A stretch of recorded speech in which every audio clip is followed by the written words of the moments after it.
전 세계가 놀란 반전 드라마가 한국에서 벌어졌습니다. 41년간 아시아를 오해해온 미국 교수가 한국에 억지로 출장을 갔습니다. 아시아는 다 비슷할 거야 라며 완전히 확신하고 있었죠. 그런데 딱 하루 만에 모든 게 뒤바뀌었습니다. 어떤 상황을 목격한 순간 교수는 완전히 당황했습니다. 이건 뭐지?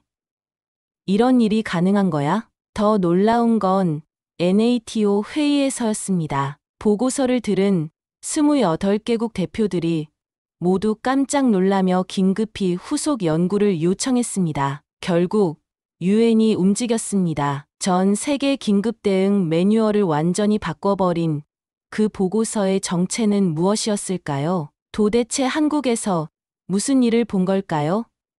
20년 편견을 단숨에 무너뜨린 그 충격적인 진실은 무엇이었을까요? 지금부터 그녀가 직접 증언하는 놀라운 이야기를 들어보시죠. 안녕하세요. 저는 케이틀린 워너입니다. 하버드대 공공행정학과 교수이자 NATO 자문연구관으로 일하고 있죠. 41살이 된 지금까지 재난 대응과 사회 위기 관리 분야에서 15년을 연구해왔습니다. 특히 각국의 재난 대응 체계와 사회적 결속력에 대한 분석이 제 전문이에요. 그날 오후 NATO 본부에서 온 특별 요청서를 받았습니다. 주제는 각국의 사회적 자발성 대응 능력에 대한 비교 연구였어요. 유럽 각국과 몇몇 아시아 국가들의 위기 상황에서의 민간 대응 능력을 분석하라는 내용이었죠. 보고서 마감은 한 달 후였습니다. 연구 대상 국가 목록을 쭉 훑어보는데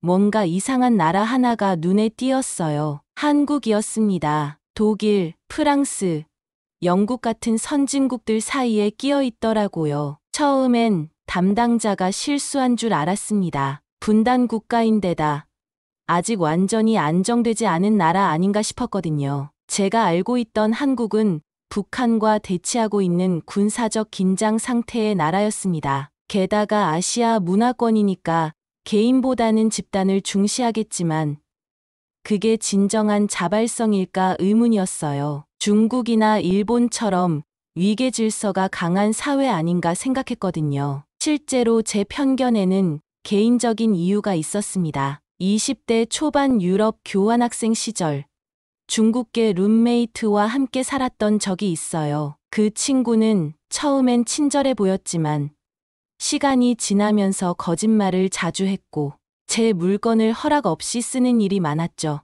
문화 차이라고 넘어가려 했지만 결국 심한 갈등까지 생겼습니다. 그때 주변 유럽 친구들이 저에게 이런 말을 했어요. 한국도 비슷한 문화권이니까 조심하라고요. 집단주의가 강해서 개인의 권리보다는 그룹의 논리를 우선한다는 식으로 말이죠. 그 말이 제 머릿속에 깊이 박혔습니다. 아시아 문화는 폐쇄적이고 때로는 비합리적이라는 선입견이 생겼던 거예요. 하지만 NATO에서 온 요청이니까 거부할 수는 없었습니다. 오히려 기회라고 생각했어요. 제 가설을 증명할 수 있는 좋은 사례가 될 것 같았거든요. 한국 같은 나라는 진정한 자발적 대응보다는 위계 질서에 의한 통제된 반응을 보일 거라고 확신했습니다. 연구 계획을 세우면서 다른 국가들의 자료는 쉽게 구할 수 있었어요. 독일의 홍수 대응, 프랑스의 테러 대응, 영국의 팬데믹 관리 등은 이미 충분한 데이터가 있었거든요. 하지만 한국 자료는 대부분 일본이나 중국 매체를 통해 간접적으로 얻은 정보들이었습니다. 그마저도 객관적이지 않아 보였어요. 그래서 직접 현지 조사를 해야겠다고 결심했습니다. 물론 내심으로는 별로 기대하지 않았죠. 그냥 형식적으로 방문해서 몇 가지 사례를 수집하고 예상대로 통제된 사회의 모습을 확인한 다음 돌아올 생각이었어요. 한국이라는 나라가 저에게 얼마나 큰 충격을 줄지는 전혀 모르고 있었습니다. 한국 출장을 준비하면서 먼저 학생들에게 동아시아 사회의 특성에 대한 강의를 했습니다. 강의실에는 평소보다 많은 학생들이 앉아 있었어요. 대학원생부터 학부생까지 다양했죠. 저는 칠판에 큰 그림을 그렸습니다. 서구 사회와 동아시아 사회의 위기 대응 방식을 비교하는 도표였어요. 서구는 개인의 자발적 판단이 집합체를 이루어 사회적 대응을 만든다고 설명했죠. 반면 동아시아는 위계 질서와 사회적 통제를 통해 집단 행동이 나타난다고 강조했습니다. 특히 한국에 대해서는 이렇게 말했어요. 분단 상황으로 인한 군사적 문화가 일상에 스며들어 있고 유교 문화의 영향으로 개인보다는 집단 질서를 우선시한다고요. 따라서 위기 상황에서의 대응도 자발성보다는 조직적 통제에 의한 것일 가능성이 높다고 분석했습니다. 그때 뒤쪽에 앉아있던 한 학생이 손을 들었어요. 민재라는 이름의 한국 출신 대학원생이었습니다. 제 강의를 듣는 건 처음이 아니었지만 이렇게 적극적으로 질문한 적은 없었죠. 민재가 조심스럽게 말했습니다. 한국의 재난 대응을 직접 경험해본 입장에서 조금 다른 관점을 제시하고 싶다고요. 세월호 참사나 코로나19 대응 과정에서 보인 시민들의 모습은 단순한 통제가 아니라 진정한 연대감에서 나온 것 같다고 했어요. 하지만 저는 그의 의견을 별로 심각하게 받아들이지 않았습니다. 당사자라서 객관적으로 보기 어려울 거라고 생각했거든요. 오히려 그런 반응 자체가 집단주의 문화에서 자란 사람의 특징이라고 여겼어요. 자신의 사회를 방어하려는 본능적인 반응일 뿐이라고 말이죠. 강의를 마치고 연구실로 돌아가는 길에 과거 기억이 또다시 떠올랐습니다. 유럽에서 만났던 중국계 룸메이트 리웨이의 모습이었어요. 처음 만났을 때 그녀는 정말 친절하고 상냥했습니다. 제가 유럽 생활에 적응하지 못해 힘들어할 때 많은 도움을 줬죠. 하지만 시간이 지나면서 문제가 생기기 시작했어요. 리웨이는 자주 거짓말을 했습니다. 작은 것부터 시작해서 점점 큰 것까지요. 제 화장품을 허락 없이 쓰거나 제 친구들에게 저에 대한 거짓 이야기를 하기도 했어요. 제가 항의하면 문화 차이라며 넘어가려 했죠. 결정적인 사건은 제가 중요한 시험을 앞두고 있을 때였습니다. 리웨이가 제 노트북을 빌려달라고 해서 빌려줬는데 며칠 후 고장이 나서 돌려받았어요. 시험 자료가 모두 날아갔죠. 그런데도 리웨이는 자신의 잘못이 아니라고 우겼습니다. 그때 유럽 친구들이 저에게 말했어요. 아시아 문화는 원래 그렇다고 개인보다는 자신이 속한 집단의 이익을 우선시한다고 하더라고요. 특히 한국도 비슷한 문화권이니까 조심하라고 했습니다. 그 말이 제 마음속에 깊이 새겨졌어요. 물론 지금 생각해보면 그건 개인의 문제였을 수 있어요. 하지만 그때는 젊었고 상처받은 상태였거든요. 아시아 전체에 대한 부정적인 인식이 자리 잡게 됐습니다. 특히 한국에 대해서는 더욱 조심스러운 마음이 들었죠. 민재의 반박을 들으면서도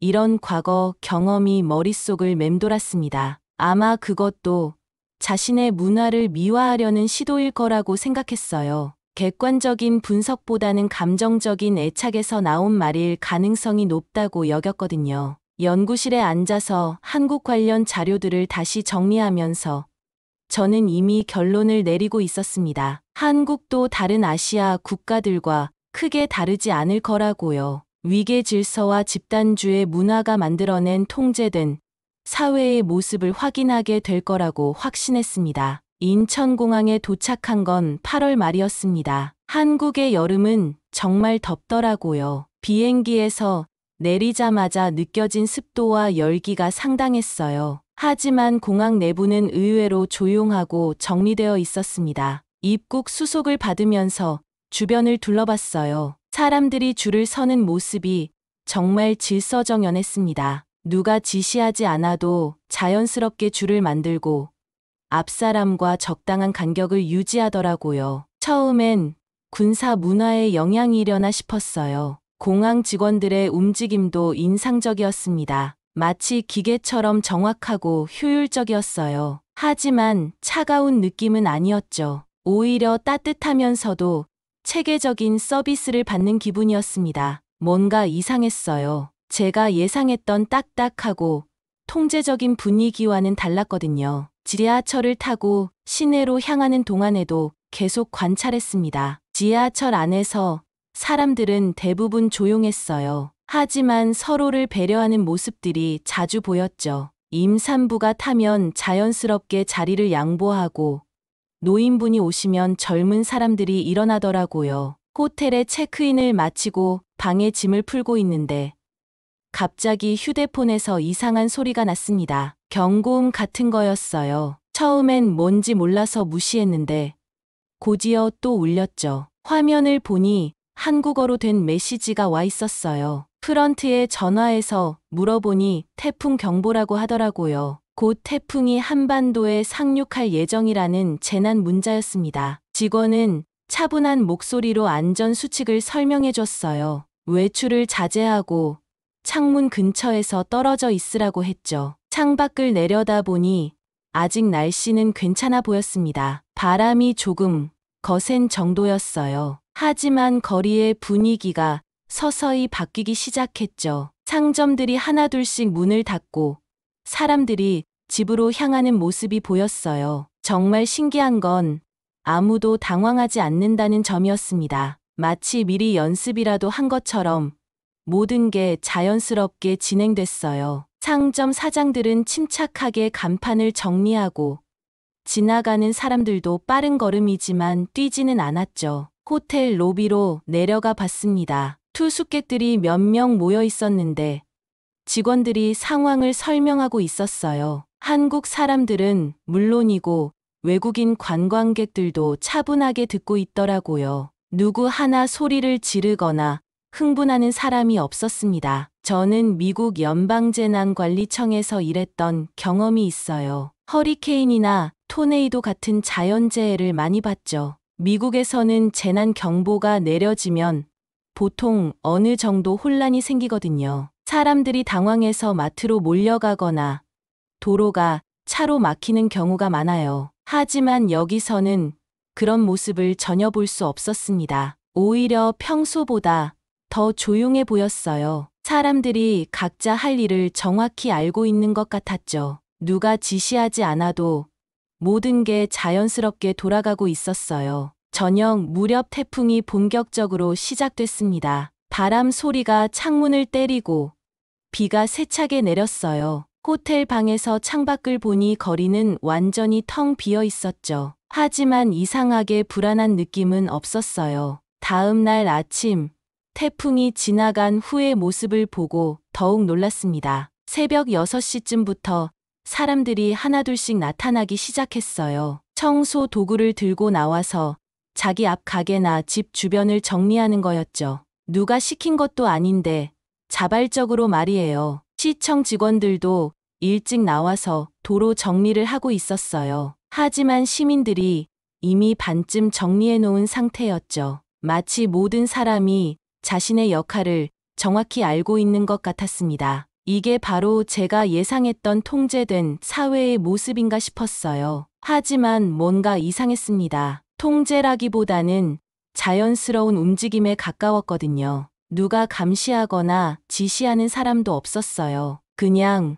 모든 사람이 당연한 일을 하고 있을 뿐이었죠. 이런 모습은 제가 다른 나라에서 본 적이 없는 독특한 풍경이었습니다. 태풍이 지나간 다음 날 본격적인 현지 조사를 시작했습니다. 먼저 서울시청 재난관리본부를 방문했어요. 담당자와 인터뷰를 통해 한국의 재난 대응 시스템에 대해 알아보려고 했죠. 재난관리본부 과장 김상호 씨가 저를 맞아줬습니다. 그는 20년 넘게 재난관리 업무를 해온 베테랑이었어요. 저는 먼저 어제 태풍 상황에서 시민들의 대응이 인상적이었다고 말했죠. 그러면서 이런 질서 정연한 대응이 어떤 시스템에 의한 것인지 궁금하다고 했어요. 김 과장은 웃으면서 대답했습니다. 특별한 시스템이 있는 건 아니라고 하더라고요. 재난문자 시스템은 있지만 그것만으로 시민들이 저렇게 움직이는 건 아니라고 했어요. 오히려 시민들이 먼저 움직이고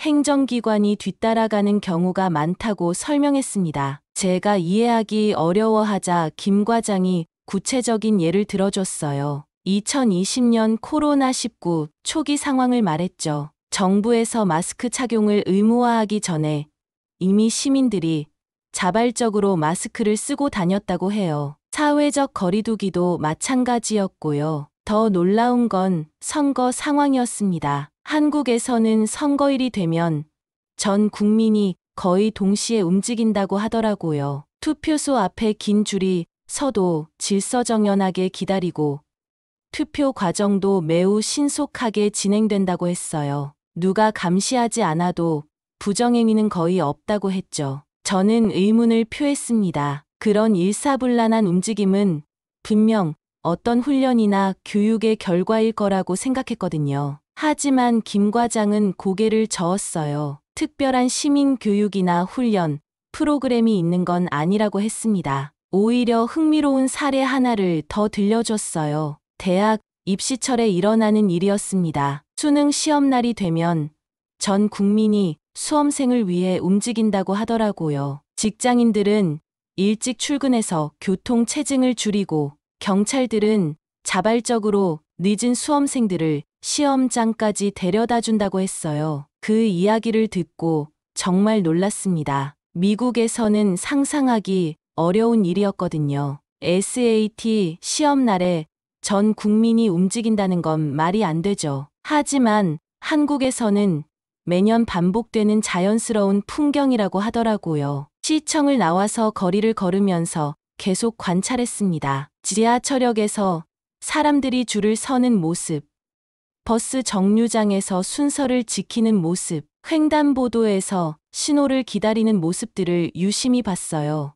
모든 게 자연스러웠습니다. 그런데 정말 신기한 장면을 목격했어요. 지하철에서 할머니 한 분이 넘어질 뻔했는데 주변에 있던 여러 사람이 동시에 부축해드렸거든요. 서로 눈빛을 주고받거나 의논하지 않았어요. 그냥 반사적으로 움직인 거였죠. 또 다른 장면도 인상적이었습니다. 버스에서 아기를 안고 있던 젊은 엄마가 있었는데 여러 사람이 자리를 양보하려고 했어요. 결국 한 분이 자리를 양보했지만 나머지 분들도 계속 신경을 쓰고 있더라고요. 아기가 울면 함께 달래려고 하고 엄마가 내릴 때는 길을 터줬죠. 이런 모습들이 우연이 아니라는 걸 점점 깨닫게 됐습니다. 제가 머물던 며칠 동안 계속 비슷한 장면들을 봤거든요. 누군가 도움이 필요하면 자연스럽게 여러 사람이 나서는 거였어요.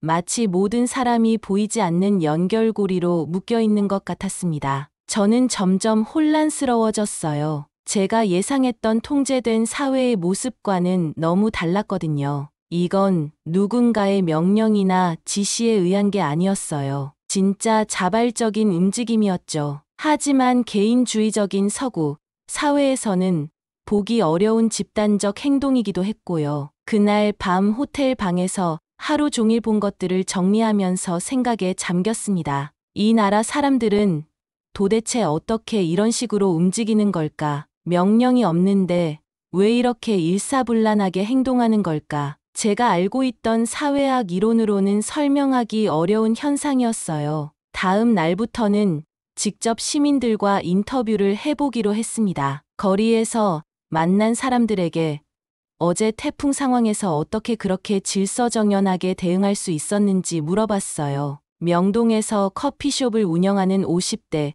사장님을 만났습니다. 태풍 경보가 내렸을 때 왜 그렇게 빨리 가게 문을 닫았는지 물어봤더니 당연하다는 듯이 우리는 다 같이 움직여야 한다고 하더라고요. 누가 시킨 것도 아닌데 자연스럽게 함께 행동한다는 의미였습니다. 지하철역 근처에서 일하는 30대 직장인도 비슷했어요. 평소 대중교통을 이용할 때 질서를 지키는 이유를 물어보니 모든 사람이 편해야 자신도 편하다고 말했습니다. 당연한 일이라는 식이었죠. 대학생과도 이야기를 나눴습니다. 수능 시험날 전 국민이 수험생을 배려한다는 이야기가 사실인지 물어봤더니 자신도 수험생이었으니까 그 마음을 안다고 하더라고요. 나중에 직장인이 되면 또 다른 수험생들을 도와줄 거라고 했습니다. 이런 인터뷰들을 통해서 조금씩 이해하기 시작했어요. 이들의 행동은 단순한 규칙 준수가 아니었습니다. 서로에 대한 이해와 공감에서 나오는 거였죠. 자신이 그런 상황에 처했을 때를 생각하며 행동하는 거였어요. 특히 인상적이었던 건 경찰관과의 인터뷰였습니다. 종로 경찰서에서 근무하는 박순경을 만났는데 수능날 늦은 수험생을 오토바이로 데려다주는 일에 대해 물어봤어요. 그는 그런 일이 업무 매뉴얼에는 없지만 매년 한다고 했습니다. 그 아이의 인생이 걸린 문제라서 그렇다고 하더라고요. 정말 놀라웠어요. 업무 매뉴얼에 없는 일을 자발적으로 한다는 거였죠. 그것도 개인적인 감정 때문이 아니라 수험생의 인생을 생각해서 말이에요. 그날 오후에는 더욱 특별한 경험을 했습니다. 서울 시내에서 갑자기 노인 한 분이 쓰러지는 걸 봤어요. 심장마비 같아 보였죠. 제가 미국에서 비슷한 상황을 본 적이 있는데 보통은 한두 명이 도와주고 나머지는 그냥 지나가거든요. 하지만 여기서는 달랐습니다. 순식간에 여러 사람이 몰려들었어요. 한 분은 119에 신고하고 다른 분은 심폐소생술을 시작했죠. 또 다른 분은 교통을 정리해서 구급차가 올 길을 확보했어요. 누가 지시한 것도 아닌데 각자 역할을 나눠서 맡았습니다. 더 놀라운 건 그 과정에서 아무도 스마트폰으로 촬영하지 않았다는 점이었어요. 미국이었다면 분명 누군가는 영상을 찍어서 소셜미디어에 올렸을 텐데요. 여기서는 모든 사람이 오직 그 노인분을 살리는 데만 집중했습니다. 구급차가 도착하고 노인분이 병원으로 옮겨진 후에도 사람들은 한동안 그 자리에 남아 있었어요. 서로 안부를 묻고 괜찮을 거라며 격려하더라고요. 그리고는 자연스럽게 각자 갈 길을 갔습니다. 이런 모습을 보면서 제 생각이 완전히 바뀌기 시작했어요. 이건 통제된 사회의 모습이 아니었습니다. 오히려 진정한 공동체 의식이 살아있는 사회였죠. 개인의 자유를 억압하는 게 아니라 자유로운 개인들이 자발적으로 만들어내는 연대감이었어요. 그 저녁에 호텔로 돌아와서 민재에게 전화를 걸었습니다. 그동안 제가 무시했던 그의 말을 다시 들어보고 싶었거든요. 민재는 놀라면서도 기꺼이 시간을 내줬어요. 민재와 카페에서 만나 긴 대화를 나눴습니다. 그는 제가 그동안 한국에서 본 것들에 대해 어떻게 생각하는지 물어봤어요. 저는 솔직하게 말했습니다. 처음에는 통제된 사회라고 생각했지만 이제는 다르게 보인다고요. 민재가 말했습니다. 교수님, 이건 명령이 아니라 기억이라고요. 한국 사람들은 서로 도와야 살아남을 수 있다는 걸 역사를 통해 배웠다고 했어요. 그래서 위기 상황에서 자연스럽게 하나가 된다는 거였죠. 그 말을 듣는 순간 모든 게 이해됐습니다. 이들의 행동은 두려움이나 강제에 의한 게 아니었어요. 오랜 경험을 통해 체득한 생존의 지혜였던 거죠. 혼자서는 어렵지만 함께하면 극복할 수 있다는 믿음이었습니다. 그날 밤 호텔 방에서 제 과거를 다시 생각해봤어요. 유럽에서 만났던 중국계 룸메이트와의 갈등, 그때 받은 상처가 아시아 전체에 대한 편견으로 이어졌던 걸 깨달았습니다. 하지만 개인의 문제를 문화 전체의 문제로 확대한 건 제 잘못이었어요. 한국이라는 나라를 직접 경험해보니 제 편견이 얼마나 근거 없는 것이었는지 알 수 있었습니다. 이곳에서 본 사람들의 모습은 제가 상상했던 것과 완전히 달랐어요. 자유롭고 따뜻하면서도 책임감 있는 시민들이었죠. 다음 날 민재와 함께 더 깊은 이야기를 나누기로 했습니다. 그는 한국사에 대해 설명해 주겠다고 했어요. 한국 사람들이 왜 이런 식으로 행동하는지 이해하려면 역사를 알아야 한다면서요. 우리는 전쟁기념관에서 만났습니다. 민재는 차근차근 설명해 주기 시작했어요. 한국 전쟁 때의 이야기부터 시작했죠. 1950년부터 1953년까지 3년간의 전쟁으로 나라 전체가 폐허가 됐다고 했습니다. 그때 한국 사람들은 정말 아무것도 없는 상태에서 시작해야 했다고 해요. 집도 없고 먹을 것도 없고 가족도 뿔뿔이 흩어진 상황이었죠. 하지만 그런 상황에서도 서로 도우며 살아남았다고 했습니다. 민재가 보여준 사진들을 보니 정말 처참했어요. 서울이 완전히 파괴된 모습, 피난민들이 길거리에서 자는 모습, 아이들이 굶주린 모습들이었죠. 하지만 그런 와중에도 사람들이 서로 음식을 나눠 먹고 집을 함께 짓는 모습도 있었어요. 1960년대와 70년대 산업화 과정도 마찬가지였다고 했습니다. 새마을운동이라는 걸 통해 전 국민이 함께 나라를 발전시켰다고 해요. 정부가 시키기도 했지만 많은 부분이 주민들의 자발적인 참여였다고 했죠. 그 다음은 1997년 IMF 외환위기 이야기였습니다. 나라가 거의 파산 직전까지 갔던 상황이었죠. 그때 한국 사람들이 어떻게 했는지 들어보니 정말 놀라웠어요. 금 모으기 운동이라는 걸 했다고 하더라고요. 시민들이 자발적으로 집에 있던 금반지, 금목걸이 같은 걸 모두 내놓았다고 해요. 나라 빚을 갚는데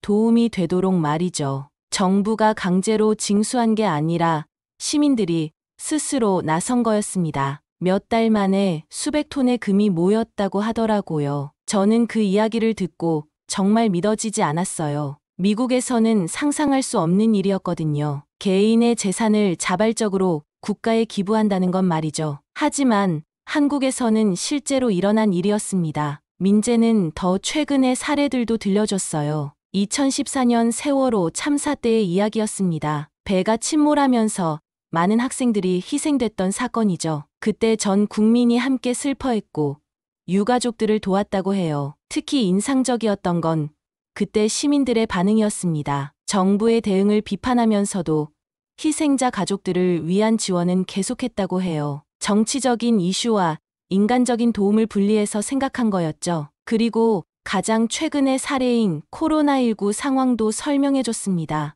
2020년 초 전 세계가 혼란에 빠졌을 때 한국은 비교적 빠르게 상황을 통제했다고 해요. 그것도 강제적인 봉쇄 없이 말이죠. 민재의 설명에 따르면 한국 사람들은 자발적으로 마스크를 착용하고 사회적 거리두기를 실천했다고 해요. 정부가 강제하기 전에 이미 시민들이 먼저 움직였다고 했죠. 그래서 다른 나라들보다 피해를 최소화할 수 있었다고 합니다. 이런 이야기들을 들으면서 저는 점점 이해하게 됐어요. 한국 사람들의 행동은 하루아침에 만들어진 게 아니었습니다. 수십 년, 수백 년에 걸친 경험이 축적된 결과였죠. 전쟁, 가난, 외환위기, 자연재해, 팬데믹까지 수많은 위기를 겪으면서 한 가지를 배운 거예요. 혼자서는 살아남기 어렵지만 함께하면 어떤 어려움도 극복할 수 있다는 걸 말이죠. 민재가 말했습니다. 이건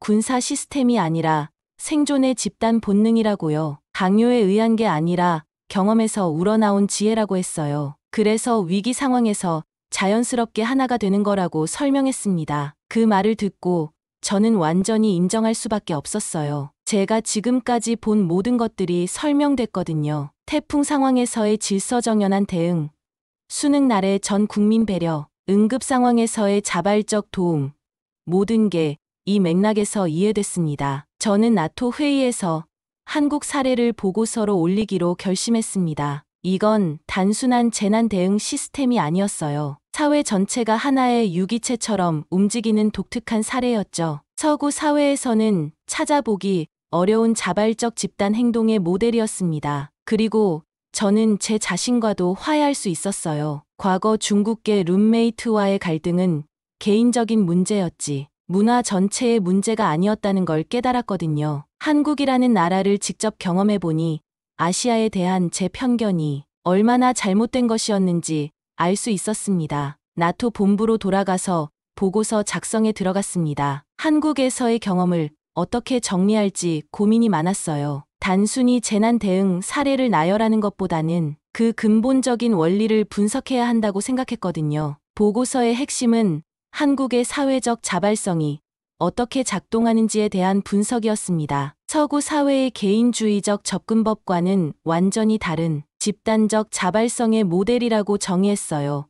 특히 강조한 부분은 이런 대응 능력이 군사적 훈련이나 정부 통제의 결과가 아니라는 점이었습니다. 오히려 역사적 경험을 통해 형성된 사회적 본능이라고 분석했죠. 위기 상황에서 개인의 생존이 집단의 생존과 직결된다는 인식이 체화된 거라고 설명했어요. 나토 회의 당일 각국 대표들 앞에서 발표를 했습니다. 브뤼셀의 나토 본부 대회의실에는 28개국 대표들이 모여 있었어요. 프랑스, 독일, 영국, 미국 등 주요국 군사 전문가들과 정책 담당자들이었죠. 발표를 시작하면서 먼저 태풍 상황에서 본 한국인들의 대응을 영상으로 보여줬습니다. 누구의 지시도 없이 질서정연하게 움직이는 시민들의 모습이었어요. 그리고 수능 날 전 국민이 수험생을 배려하는 장면들도 함께 보여줬죠. 독일 대표가 먼저 질문했습니다. 이런 대응이 평시에도 가능한 건지 아니면 특별한 상황에서만 나타나는 현상인지 궁금하다고 했어요. 저는 일상적인 상황에서도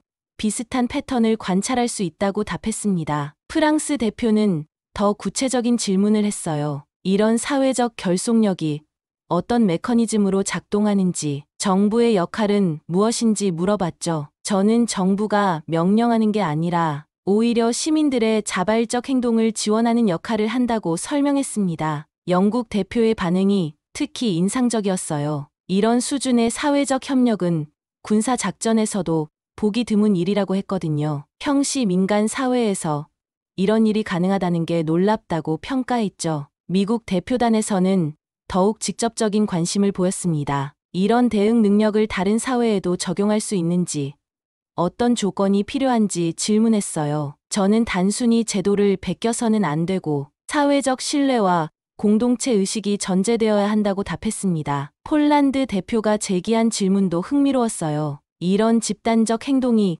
개인의 자유를 억압하지는 않는지 우려를 표했거든요. 저는 한국에서 관찰한 바로는 오히려 개인의 자유가 집단의 안전을 통해 보장된다고 설명했습니다. 네덜란드 대표는 실용적인 관점에서 접근했어요. 이런 모델을 유럽 사회에 적용한다면 어떤 부분부터 시작해야 할지 물어봤죠. 저는 교육과 사회적 신뢰 구축부터 시작해야 한다고 제안했습니다. 발표가 끝난 후 여러 나라 대표들이 개별적으로 접근해왔어요. 특히 동유럽 국가들의 관심이 높았습니다. 러시아와 인접한 지역이다 보니 사회적 결속력의 중요성을 더 절실하게 느끼고 있었거든요. 노르웨이 대표는 북유럽 모델과의 비교를 요청했습니다. 스칸디나비아 국가들도 높은 사회적 신뢰를 가지고 있지만 한국만큼 즉각적이고 일사불란한 대응은 어렵다고 인정했어요. 회의 후 나토 사무총장이 따로 저를 만나자고 했습니다. 이번 보고서가 매우 인상적이었다면서 유엔 긴급대응 매뉴얼에 한국 사례를 포함시키는 방안을 검토하고 있다고 했어요. 정말 예상하지 못한 반응이었습니다. 처음에는 그냥 형식적인 보고서 하나 쓰는 정도로 생각했는데 국제사회에서 이렇게 주목받을 줄은 몰랐거든요. 며칠 후 유엔 재난위험 경감사무소에서도 연락이 왔습니다. 한국의 사회적 대응 모델을 다른 국가들과 공유하는 프로그램을 만들고 싶다고 했어요. 제가 자문 역할을 해달라는 요청이었죠. 그때 깨달았습니다. 제가 한국에서 본 것은 단순한 문화적 특성이 아니었어요. 21세기 글로벌 사회가 직면한 다양한 위기들에 대응할 수 있는 새로운 모델이었던 거죠. 개인주의와 집단주의의 이분법을 넘어서는 제3의 길이었습니다. 개인의 자유를 유지하면서도 필요할 때는 하나가 될 수 있는 사회. 그런 모델을 한국에서 발견한 거였어요. 한국을 떠나기 전 마지막 날, 민재와 다시 한번 만났습니다. 인사동의 작은 카페에서였어요. 지난 일주일 동안의 경험을 정리하고 싶었거든요. 민재는 제가 어떻게 변했는지 물어봤습니다. 솔직히 말하면 완전히 달라진 기분이었어요. 한국에 오기 전에 저와 지금의 저는 같은 사람이라고 할 수 없을 정도로 관점이 바뀌었거든요. 제가 먼저 사과했습니다. 처음 강의에서 민재의 의견을 무시했던 것에 대해서요. 그때는 당사자라서 객관적이지 못할 거라고 생각했다고 솔직하게 말했어요. 하지만 실제로는 제가 편견에 사로잡혀 있었던 거였죠. 민재가 물었습니다. 처음에 왜 그렇게 벽을 세웠는지 궁금하다고 하더라고요. 저는 과거 이야기를 들려줬어요. 유럽에서 만났던 중국계 룸메이트와의 갈등, 그로 인해 아시아 전체에 대한 부정적 인식이 생겼던 과정을 말이죠. 민재는 이해한다고 했습니다. 개인적인 상처가 전체에 대한 편견으로 이어지는 건 자연스러운 일이라고요. 하지만 중요한 건 그런 편견을 인정하고 바꿀 용기라고 말했어요. 저는 이번 경험을 통해 정말 많은 걸 배웠다고 했습니다. 무엇보다 한국이라는 나라에 대한 인식이 완전히 바뀌었어요. 통제된 사회가 아니라 진정한 공동체 정신이 살아있는 나라였던 거죠. 한국 사람들이 보여준 자발적 연대는 제가 학문적으로 연구해왔던 어떤 이론보다도 강력했습니다. 개인의 이익과 집단의 이익이 대립하는 게 아니라 서로 보완하는 관계라는 걸 보여줬거든요. 민재는 웃으면서 말했습니다. 한국도 완벽한 사회는 아니라고요. 여전히 많은 문제가 있고 갈등도 존재한다고 했어요. 하지만 정말 중요한 순간에는 하나가 될 줄 안다는 게 한국의 강점이라고 설명했습니다. 저는 그 말에 깊이 공감했어요. 완벽한 사회는 없죠. 하지만 위기 상황에서 개인이 아닌 우리라는 관점으로 생각할 수 있다는 건 정말 특별한 능력이었습니다. 카페 창밖을 바라보면서 지난 일주일을 되돌아봤어요. 태풍 상황에서 본 질서정연한 대응, 응급 상황에서 보인 시민들의 연대, 일상 속에서 자연스럽게 드러나는 배려심까지 모든 게 새로운 발견이었습니다. 특히 제 자신의 변화가 가장 놀라웠어요. 20년 넘게 품고 있던 편견을 단 일주일 만에 완전히 바꿀 수 있다는 게 믿어지지 않았거든요. 하지만 직접 경험해보니 가능한 일이었어요. 민재와 헤어지면서 약속했습니다. 앞으로 한국에 대해 연구할 때는 더 객관적이고 공정한 시각을 유지하겠다고요. 그리고 다른 사람들에게도 편견 없이 한국을 바라볼 수 있도록 도움을 주겠다고 했어요. 공항으로 가는 길에 지난 며칠간의 경험이 주마등처럼 스쳐 지나갔습니다. 처음 도착했을 때의 의심스러운 마음, 점차 바뀌어가는 인식, 그리고 마지막에는 완전한 존경심까지 감정의 변화가 정말 극적이었어요. 인천공항에서 출국 수속을 받으면서도 계속 관찰했습니다. 공항 직원들의 친절하면서도 체계적인 서비스, 승객들의 질서정연한 움직임, 모든 게 일주일 전과는 다르게 보였어요. 비행기에 오르면서 마지막으로 한국 땅을 내려다봤습니다. 그 작은 나라에서 저는 정말 큰 걸 배웠다는 생각이 들었어요. 단순히 재난 대응, 시스템을 연구하러 왔다가 인간 사회의 새로운 가능성을 발견하고 돌아가는 기분이었죠. 하버드로 돌아와서 첫 번째로 한 일은 강의 내용을 수정하는 것이었습니다. 동아시아 사회에 대한 부분을 완전히 다시 썼어요. 특히 한국에 대해서는 사회적 자발성의 모델 케이스로 소개하기로 했습니다. 학생들의 반응도 흥미로웠어요. 제가 한국에서 직접 경험한 사례들을 들려주니 모두 놀라워했거든요. 특히 태풍 상황에서의 시민 대응과 수능날의 전 국민 배려 이야기에는 정말 감탄했어요. 몇 개월 후 유엔에서 한국의 사회적 대응 모델이 공식적으로 긴급 대응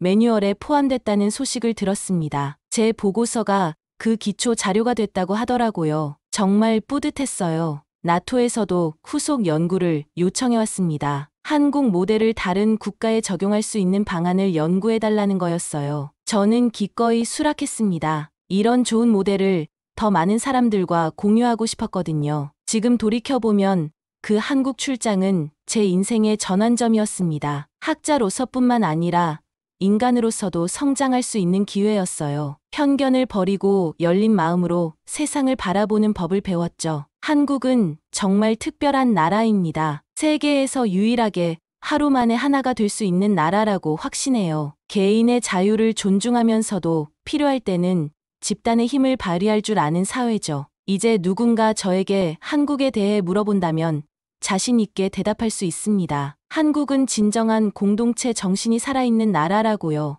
21세기가 직면한 다양한 위기들에 대응할 수 있는 새로운 사회 모델을 제시하는 나라라고 말할 수 있어요. 그리고 저 자신에 대해서도 새롭게 알게 됐습니다. 편견은 누구에게나 있을 수 있지만 그것을 인정하고 바꿀 용기가 있다면 얼마든지 성장할 수 있다는 걸 배웠어요. 그 작은 나라 한국에서 저는 가장 큰 교훈을 얻었습니다. 하나가 되는 것의 진정한 의미를 알게 됐죠. 이제 그 의미를 다른 사람들과 나누며 살아가고 싶습니다. 여기까지가 케이틀린 워너 교수님이 직접 보내주신 생생한 경험담이었습니다. 이런 소중한 이야기를 저희와 공유해주신 교수님께 진심으로 감사드립니다. 정말 놀랍지 않나요?